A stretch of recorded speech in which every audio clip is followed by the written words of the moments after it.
Sir Sathyaraj sir. திரையுலக நண்பர்களுக்கும் பத்திரிகை நண்பர்களுக்கும் முதல்ல என்னுடைய பணிவான வணக்கத்தை தெரிவிச்சுக்கிறேன். சினிமாவில் நடிகராக இருந்து முதன்முறையாக முதலமைச்சரானவர் புரட்சித் தலைவர் எம்ஜிஆர் அவர்கள். ஆந்திராவில் சினிமாவிலேருந்து நடிகராக இருந்து முதலமைச்சரானவர் மரியாதைக்குரிய மாண்புமிகு என்டிஆர் காரு அவர்கள். இன்னைக்கு அவருடைய பிறந்த நாள். இன்று என்டி ராமராவ் அவர்களின் பிறந்த நாள்.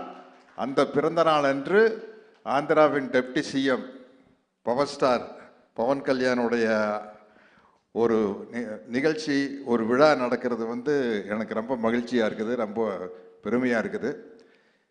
இவனுக்கு எப்படா தெரியும் என்டிஆர் சாரோட பர்த்டே இன்னைக்கு அப்படின்னு கேட்குறீங்களா? எனக்கு யார் சொன்னாங்க தெரியுமா? ஃபோனில் மெசேஜ் வந்தது. வாணிஸ்ரீ மேடம் சொல்லியிருக்காங்க. நான் வசந்த மாளிகை படத்தினுடைய தீவிர ரசிகன். பாரு, பூபதி ராஜா சார் வந்திருக்காரு. அந்த படத்தினுடைய வசனகர்த்தா பாலமுருகன் சார். வசந்த மாளிகை படம் பார்த்துட்டு யாராவது கிட்ட பேசணும்னு எனக்கு ஆசை. எனக்கு ரொம்ப பிடிச்ச படம். அப்போ சச்சு மேடம் என்கிட்ட சொன்னா, நான் அவங்ககிட்ட நான் சொன்னேன், நேற்று வசந்த மாளிகை படம் பார்த்தேன் மேடம் அப்படின்னு. அப்படியா, இதான் நம்பர் கொடுக்குற, வாணிஸ்ரீ கிட்ட பேசுங்களேன் அப்படின்னாங்க. அப்போ வாணிஸ்ரீ மேடத்துக்கிட்ட ஃபோன் பண்ணி பேசி அந்த படத்தை பற்றி பேசி நிறைய ஈவெண்ட் விஷயங்களை பகிர்ந்துக்கிட்டோம். அவங்க தான் இன்னைக்கு மெசேஜ் அனுப்பியிருக்கிறாங்க என்டிஆர் சாருடைய பர்த்டே அப்படின்னு. ஸோ இன்னைக்கு அது ஒரு கோஇன்சிடென்ஸ், ரொம்ப சந்தோஷமாக இருக்குது. உண்மையிலேயே ரத்ன சார் பிரமாதமாக பேசினார். அவருடைய ஃபீலிங்ஸ் எல்லாம் சொன்னார். இந்த படம் நிச்சயமாக மிகப்பெரிய அளவில் வெற்றி அடையும். என்னென்னா, நாங்கள் நடிச்சிட்டு இருக்கையில் எனக்கு தெரியல, நாங்கள் எல்லாம் நல்லா ஒரு சின்ன சின்ன கேரக்டர் பண்ணிக்கிறோம், அவ்வளோதான். ஜோதி கிருஷ்ணா எங்கிட்ட லேப்டாப்பில் கொண்டு சீன் காட்டினார். எப்படி எடுக்க போகிறேன்னு. நான் உண்மையிலேயே ரத்ன சார், ஈன்ற பொழுதில் பெரிதிருவுக்கும் தன் மகனை சான்றோர் என கேட்ட தாய் அப்படிங்கிற இடத்துல தகப்பன்னு நீங்கள் போட்டுக்கலாம். அந்த அளவுக்கு ஜோதி கிருஷ்ணா பிரமாதமாக அந்த சீனை காட்டினார். நான் சொன்னேன், எப்படி ஜோதி இது என்னன்னு கேட்டேன்னா, அப்புறம் அவர் போய் அப்போ தான் ஃபாரினில் போய் படிச்சுட்டு வந்த விஷயத்தையெல்லாம் சொன்னார். அதை பார்த்து படிச்சுட்டு வந்தால் மட்டும் பார்த்தாதான் அந்த நீங்கள் பார்த்த மாதிரியே நானும் பார்த்து பிரமிச்சிட்டேன். அந்த மேக்கிங்கை பார்த்து பிரமிச்சிட்டேன். அதனால் இந்த படத்தில் நானும் இருக்கிறேன் அப்படிங்கிறது எனக்கு ஒரு சந்தோஷமான விஷயம். ஆனால் அதை விட சந்தோஷமான விஷயம்னா, சாரி டு சே நிதி, நான் தான் இந்த படத்தோட ஹீரோயின். நான் தான் ஹீரோயின். ஒரு படம் என்ன, நீங்கள் டைட்டானிக் வேணாலும் எடுங்க, என்ன கதை? கப்பல் முழுகுது, ஹீரோயினை காப்பாத்துறதுக்காக ஹீரோ போராடுறாரு, அதில் 2 பேரும் மூழ்கிடுறாங்க. ஸோ ஒரு ஹீரோ யாரை காப்பாற்றுறதுக்காக ஹீரோ கஷ்டப்படுறாரோ அவங்க தானே ஹீரோயின். அப்படி பார்த்தா இந்த படத்தில் நான் தான் ஹீரோயின். என்னை காப்பாற்றுறதுக்காக தானே பவன். ஜோதி கரெக்டா? அவுட்லைன் சொல்லிட்டேன்னு தப்பாக நடிக்காதீங்க. இந்த படத்தில் பவர் ஸ்டார் பவன் கல்யாணுக்கு நான் தான் ஹீரோயின். அவர் என்னை காப்பாற்றுறதுக்காக தான் வராரு.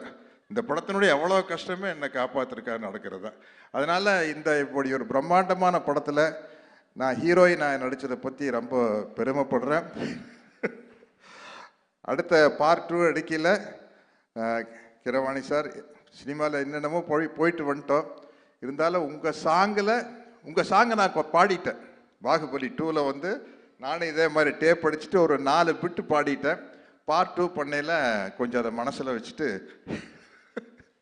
எனக்கு நாசர் சாருக்கு ஒரு நல்ல ஒரு அருமையான சாங் போட்டுருவீங்க. ஷோபி மாஸ்டரும் பார்த்துக்கிட்டே இருக்காங்க சார். எதுங்க? ஷோபி மாஸ்டரும் பார்த்துக்கிட்டே இருக்காங்க. அது வீரமுள்ளு 2ல உங்களை வச்சு சிறப்பாக ஏதாவது. ஆமாம், நிச்சயமா. மனோஜ் இல்லை, நாங்கள் ஆடிடுவோம், நாங்கள் டான்ஸ் ஆடிடுவோம். நாங்கள் அதை எதுக்குமே கூச்சப்படாத ஆளுக்கு தானே. பரதநாட்டியம் ஆடினோமா, வஞ்சிக்கோட்டை வாலிபன் வேணுமா உங்களுக்கு, வைஜெயந்தி மாலா 10 மணி 2 பேரும் ஓகேன்றோம். என்ன சார் அது மாதிரி விஷயங்கள். கேமரா கூச்சமே இல்லாத ஆட்கள் நாங்கள். அப்படி இருந்தால் தான் சினிமாவில் எந்த கேரக்டர் கொடுத்தாலும் நடிக்க முடியும். இப்படிப்பட்ட ஒரு சிறப்பான படத்தில் நானும் இருக்கிறேன் அப்படிங்கிறது எனக்கு ரொம்ப மகிழ்ச்சியான பெருமையான விஷயம். ரத்ன சாருடைய நல்ல மனசுக்கும் ஜோதியினுடைய நல்ல உழைப்புக்கும் இந்த படம் மாபெரும் வெற்றி அடையும் என்று நம்பி வாழ்த்துகிறேன். வணக்கம். ரொம்ப ரொம்ப நன்றி சார். సార్ ఒక చిన్న రిక్వెస్ట్ సార్, మీ ఇద్దరి కాంబినేషన్ అంటే మాకు చాలా పిచ్చి. సో మీ ఇద్దరు కలిసి కళ్యాణ్ గారి సిగ్నేచర్ ఒకటి ఇలా అంటే చూడాలని అనుకుంటున్నాం మేమందరం కూడా. ప్లీజ్ டிரான்ஸ்லேட் பண்ணுங்க. நம்ம 2 பேர்ல நீங்க மட்டும் அவங்களுடைய இங்க இருக்கீங்களா? ஸோ அதனால நீங்களோட இதுல வந்து பவன் கல்யாண் ஸ்டார் வந்து பவர் ஸ்டார் வந்து ஒரு ஸ்டைல் இப்படி பண்ணியிருக்காரு. அதை நீங்க பண்ண முடியுமான்னு கேக்குறாங்க. ఇద్దరు చేయాలి. ఇద్దరు ఇక్కడ వాళ్ళు మాత్రం ఉండాలని చెప్పారు. కాదు సార్, ఇద్దరు చేస్తే బాగుంటది. Okay, ready 3 2 1 go. వీడు 6 అడుగుల bullet. Thank you Okay, so ma'am. Much sir, thank you so much. நாங்க இங்கிருந்து ஆரம்பிச்சிருக்கிறோம்ல, நாங்க அங்கிருந்து ஸ்டார்ட் ஆன ஆளுங்க, அதனால ஈஸியா பண்ணிடுவோம். ரொம்ப ரொம்ப நன்றி சார், ரொம்ப மகிழ்ச்சி. நீங்கள் இந்த ஃபோர்த் சிங்கிளுக்கு வந்து இவ்வளோ கலகலப்பாக இவ்வளோ நிகழ்ச்சியோட இந்த படத்தை கொண்டு போய் சேர்க்கணும் அப்படிங்கிற ஒரு பெரிய ஆர்வம் உங்களுக்கு இருக்கிறது எங்களுக்கு ரொம்ப ரொம்ப மகிழ்ச்சி சார். ரொம்ப நன்றி. ஒரே ஒரு இன்சிடென்ட் சொல்லி சார் ப்ளீஸ். திடீர்னு இது தோணுச்சு. நாங்க ஒரு சீன்